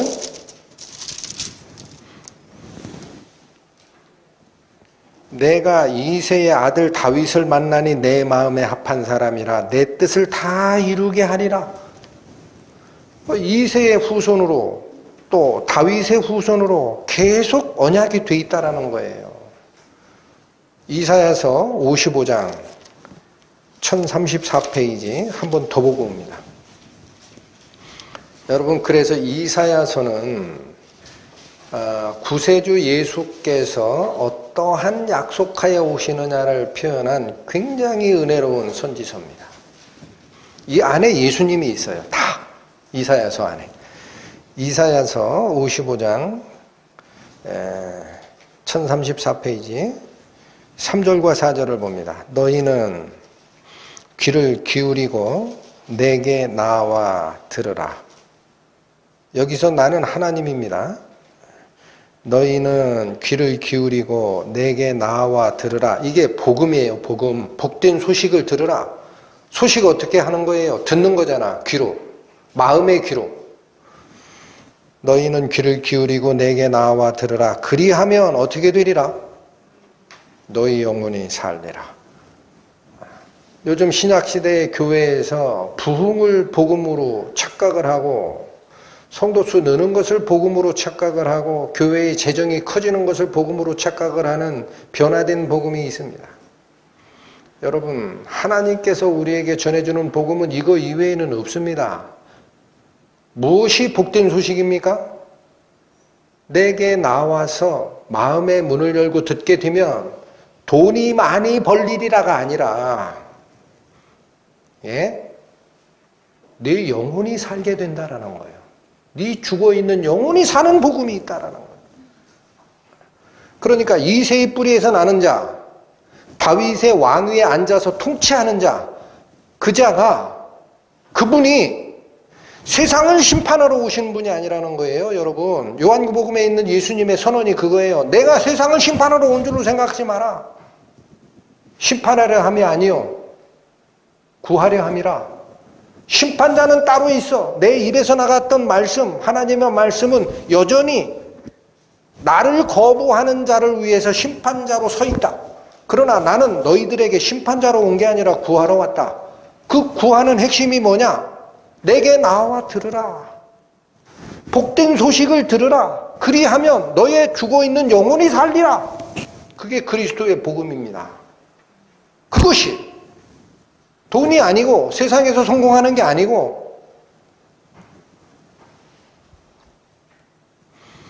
조금만 더 읽겠습니다. 55장 3절 너희는 귀를 기울이고 내게 나와 들으라. 그리하면 너희의 영혼이 살리라. 내가 너희에게 영원한 언약을 세우리니. 여러분, 이 약속은 끝나는 약속이에요. 영원한 약속입니까? 영원한 약속입니다. 곧 다윗의 허락한 확실한 은혜니라.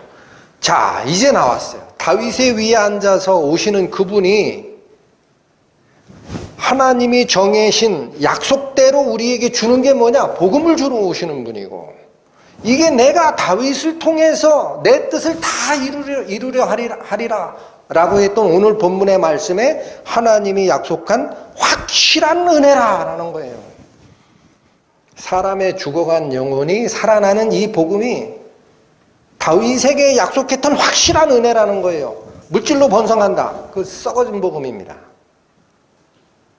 기도하고 열심히 하면은 네 자녀가 수능에 합격하리라. 왜곡된 복음입니다. 그런 얘기하지 마세요. 어디 성경에 그렇게 되어 있습니까?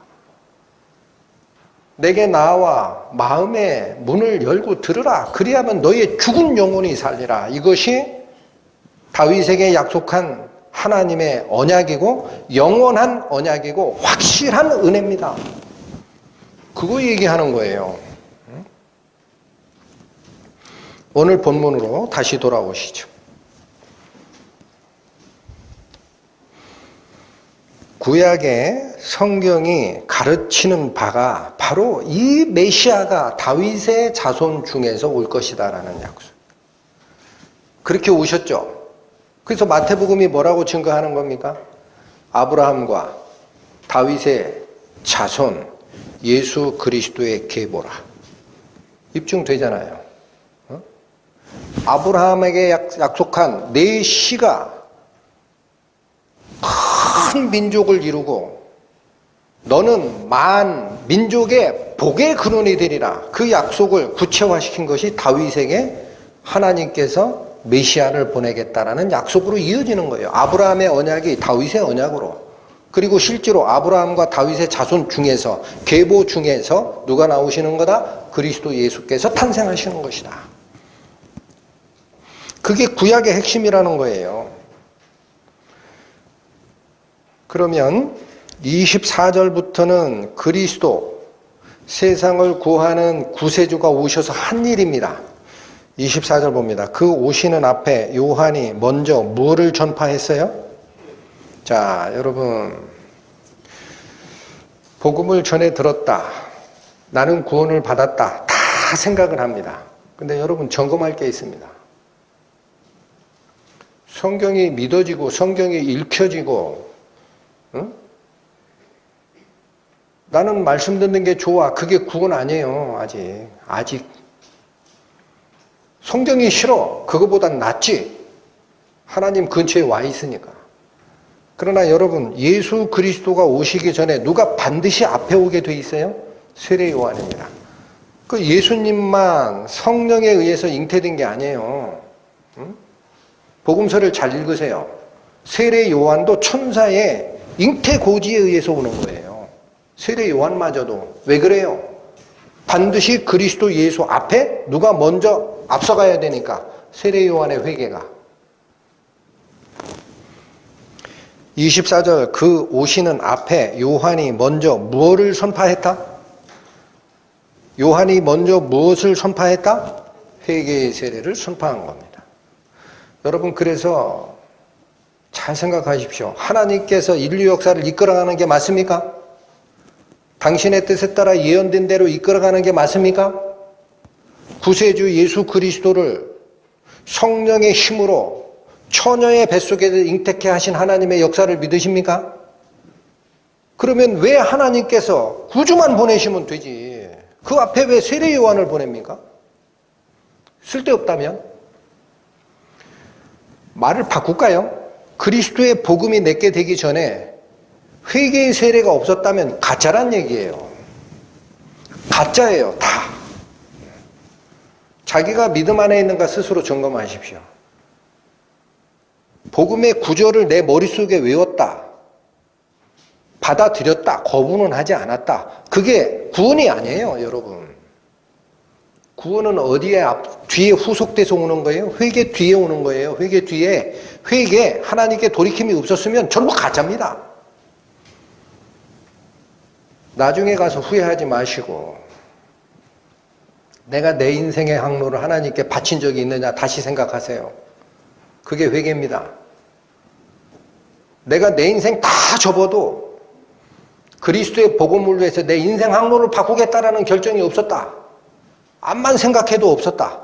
내 지식적으로 이게 무슨 뜻이지? 하고 자꾸만 이게 쳐다봤지. 내 인생의 목적을 하나님께 바친 적이 없었다. 그 구원은 가짜예요. 가짜라고요, 여러분. 그래서 구원받았다는 사람들이 인생의 항로를 틀지를 못하고 예전과 똑같이 사는 거예요. 이방인과 똑같이. 구원받은 사람이 그래서 욕먹는 거예요. 가짜가 있기 때문에. 미랄이 있지만은 뭐가 있어요? 가라지가 있기 때문에 교회 안에. 그 사람들이 많아지면 교회를 세상에서 이상하게 보는 거라고. 뭐 저 따위야. 하나님의 자녀로 거듭났다는 자들이.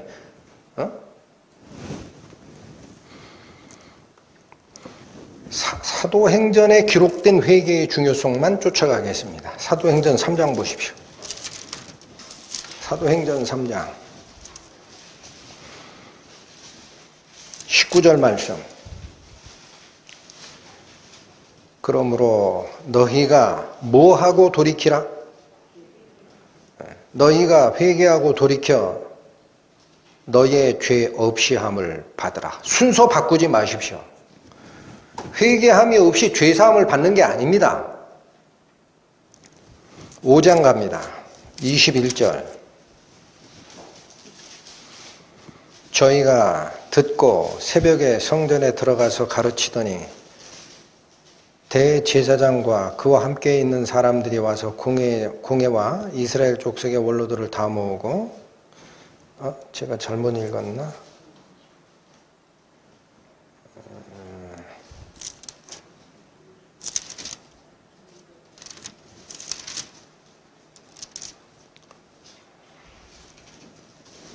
잘못 적어놓은 것 같은데.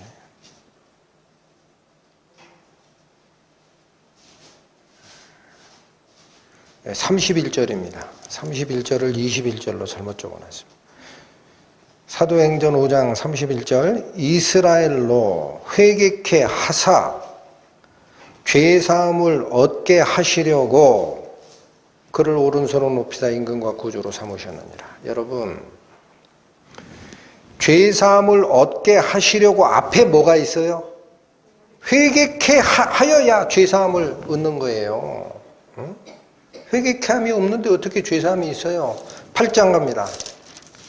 22절. 그러므로 너의 이 악함을 회개하고 주께 기도하라. 혹 마음에 품은 것을 사하여 주시리라. 여러분, 내 속에 악함이 있다라는 사실을 알고 돌이켜야 됩니다. 그리고 나서 주님께 기도하는 거예요. 나 살려주십시오. 나는 이대로는 절대 살 수 없는 자입니다. 나는 지옥 갈 수밖에 없는 죄인입니다. 내가 악한 자입니다. 이제 보니까 나는 나름대로 선하다라고 살아왔지만 하나님의 눈에 보시기에 나는 지옥에 떨어질 심판자입니다. 그러니 이 악함이 어떻게 하면 주님께서 올바르게 나를 받아줄 수 있습니까? 나를 위해서 건지소서. 기도해야 됩니다. 회개 없이 어떻게 구원이 있어요? 잘못 배운 거예요. 전부. 그런 복음 전하는 자도 잘못하는 거고. 11장 18절. 저희가 이 말을 듣고 잠잠하여 하나님께 영광을 돌려 가로되 그러면 하나님께서 이방인에게도 무엇을 얻는 회개를 주셨도다? 여러분, 생명을 얻는 과정에 반드시 회개가 선행됨을 잊지 마시기 바랍니다. 그리스도를 과거 1500년, 예수님 오시기 전 1500년부터 예수님 오시기 전 500년까지 약 1000년 동안에 걸쳐서 예수가 올 거야, 구세주가 올 거야 라고 기록했던 그 하나님께서 왜 그리스도 오시기 바로 앞에 세례 요한을 보내느냐라는 거예요. 세례 요한의 문제가 아니에요. 뭐 앞에 뭐가 앞서야 된다? 그리스도의 은혜를 깨닫기 전에 반드시 회개가 앞서야 된다는 뜻이에요. 자기 일생에 회개가 지나간 적이 없는 사람은 구원을 의심하십시오. 썩은 동아줄 붙들고 있는 거 아닌가? 반드시.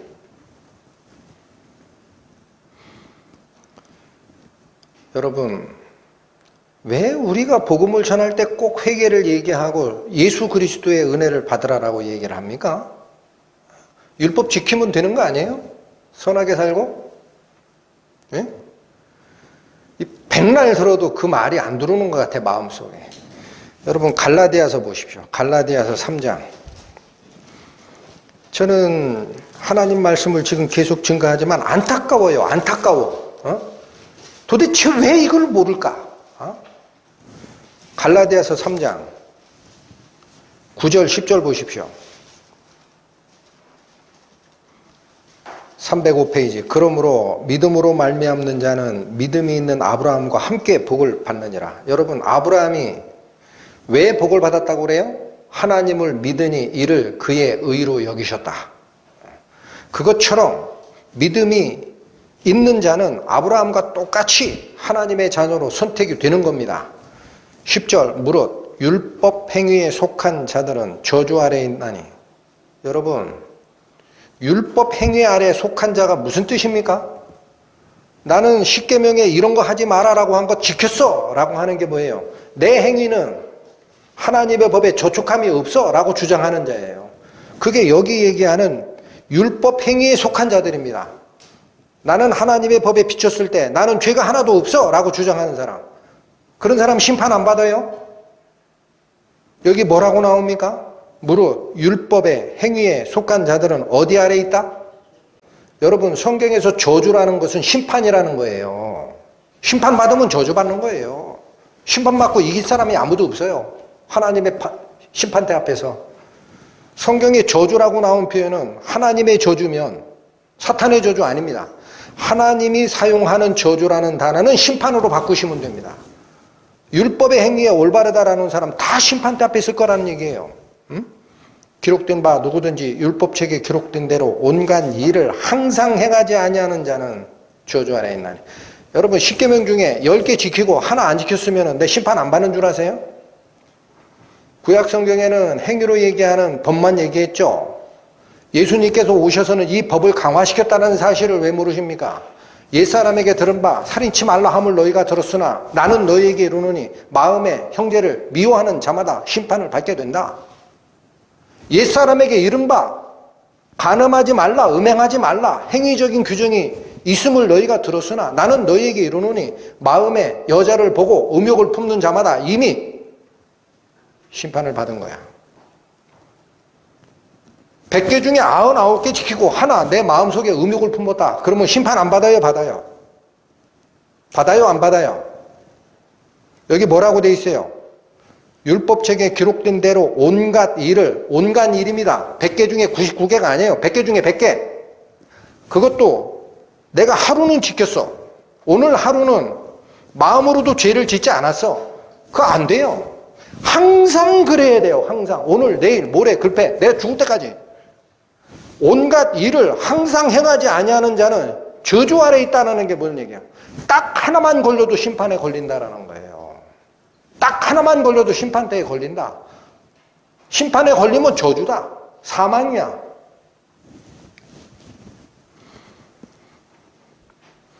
로마서에서 또 나오잖아요. 율법의 행위로 그 앞에 의롭다 하심으로 얻을 육체가 없나니 하나도 없도다. 여러분 복음 앞에 섰을 때 교만하지 마시기 바랍니다. 하나님 앞에 섰을 때 나는 천국 갈 거야. 어떻게 가십니까? 나는 성경이 얘기한 대로 거기에 나오는 계명 거의 다 지켰어. 물론 경우에 따라 조금 어긴 것도 있지만 내가 한 행위가 선한 행위가 이거만큼이고 죄는 요거만큼이 돼. 하나님이 나를 지옥 보내겠냐? 쏘는 겁니다. 온갖 일을 항상 행하지 않은 자는 전부 심판대 앞에 서서 지옥에 갑니다. 기억하셔야 됩니다.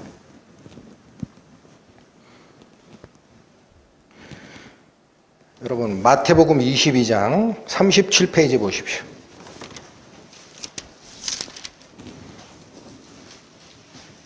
하늘의 천국잔치가 베풀어져 있습니다. 근데 거기에 들어가는 자가 있고 못 들어가는 자가 있어요. 여러분 하늘나라 가고 싶죠? 들어가는 자가 있고 못 들어가는 자가 있다고. 정신 차리고 보시라고. 마태복음 22장 10절 13절까지 봅니다. 10절 종들이 길에 나가 악한 자나 선한 자나 만나는 대로 모두 데려오니 혼인잔치에 손님이 가득하게 됐다고 합니다. 11절 임금이 손을 보러, 이 손이라고 할 때 손님이에요. 손님을 보러 들어올새 거기 어떤 사람이 하나가 있어요? 예복을 입지 않은 자가 한 사람이 있어요.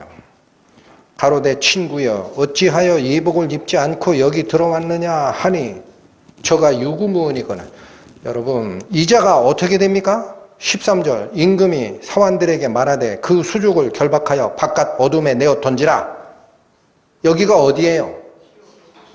거기서 슬피 울며 이를 갈미 있으리라 하니라. 천국잔치에 하나님께서 오셔가지고 보는 거예요. 다 청함을 받고 왔구나. 악한 자나 선한 자나 더러운 자나 깨끗한 자나 다 왔어요. 대기실에, 여러분 여기 지금 입장 아직 안 된 거예요. 대기실에 와 있어. 근데 임금이 나와서 딱 보는 거예요. 어떤 상태인가 봤더니 악하다, 거짓말했다, 더럽다 가지고 책망 안 합니다. 잘 보십시오. 뭐 때문에 책망합니까? 예복 안 입은 자가 있다라는 거예요. 예복을 안 입었다라는 거야. 예복이 뭐예요? 하나님 나라에 들어가려면 반드시 입어야 하는 옷. 그 옷이 뭡니까? 이사야 64장 6절에 나오잖아요. 대저 우리는 다 부정한 자 같아서 우리의 의는 다 더러운 옷이라. 그러니까 하나님의 청함을 받았다고 천국 들어가려고 대기설에 딱 서 있는데 나는 의로워. 99개를 지켰다니까 하나는 어쩔 수 없이 내가 실수했어. 하나님이 설마 이거 보고 내가 잘못한 하나 때문에 지옥 보내리? 내 옷이 깨끗한데 이 중에 오물이 하나가 튀었어요. 이 정도면 깨끗하지. 하나님 나라 천국 전체에 나 들어갈 수 있어 하고 딱 서 있는 사람이야. 지금 하나님이 뭐 안 입었다고 책망한다고요? 예복 입지 않았다라는 거예요. 예복. 예복이 뭐예요? 그리스도의 피로 깨끗함을 받은 흰 옷입니다. 계시록에.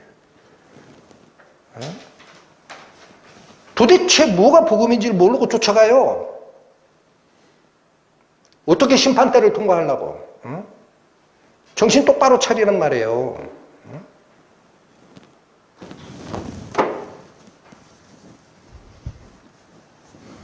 갈라디아서 2장 21절 내가 하나님의 은혜를 피하지 아니하노니 만일 의롭게 되는 것이 율법으로 말미암으면 그리스도께서 헛되이 죽으셨느니라. 그렇죠. 율법 99개 지키고 하나 어쩔 수 없이 어겼으면 천국 보낸다면 예수님 왜 죽어야 됩니까? 나 스스로 천국 갈 수 있지. 여기 그 말 아니에요? 하나님의 은혜를 피하는 일이에요. 나는 99개 지키고 하나 어겼으니까 천국 갈 거야 라고 얘기하는 분이 있습니까? 그리스도의 은혜를 스스로 나 필요 없다. 야, 그런 은혜 안 받아도 돼. 야, 뭐 째째하게 예수가 꼭 십자가에 달려 죽어야 되냐? 그런 은혜 안 받아도 돼. 나 천국 갈 수 있어. 라고 얘기하는 사람이라는 거예요. 이 말이. 내가 하나님의 은혜를 피하지 아니하노니 만일 의롭게 되는 것이 율법으로 말미암으면 그리스도께서 헛되이 죽으셨느니라. 율법을 피하는 자가 하나님의 은혜를 피하려고 하는 자가 누군지 아세요? 예수 필요 없어. 왜 꼭 십자가에 피를 얘기하냐? 나 스스로 의로워. 자기의 상태를 잘 돌아보시기 바랍니다. 하나님 앞에 내가 진정으로 내 인생을 놓고 회개한 적이 있느냐? 하나님, 나는 하나님 앞에 서면은 지옥 갈 수밖에 없는 죄인입니다. 은혜를 구합니다. 나를 살려주소서. 십자가 양옆에 달렸던 강도 중 하나처럼 우리는 죽을 죄를 졌지만 이 사람은 죄를 진 적이 없다.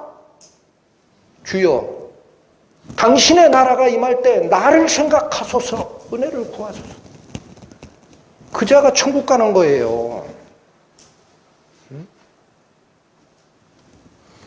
복음의 핵심이 무엇인지 다시 돌아보시고 기도하시고 우리 각자의 영혼이 하나님 앞에 어떤 상태인지 점검하는 시간 됐으면 싶습니다. 기도하시겠습니다.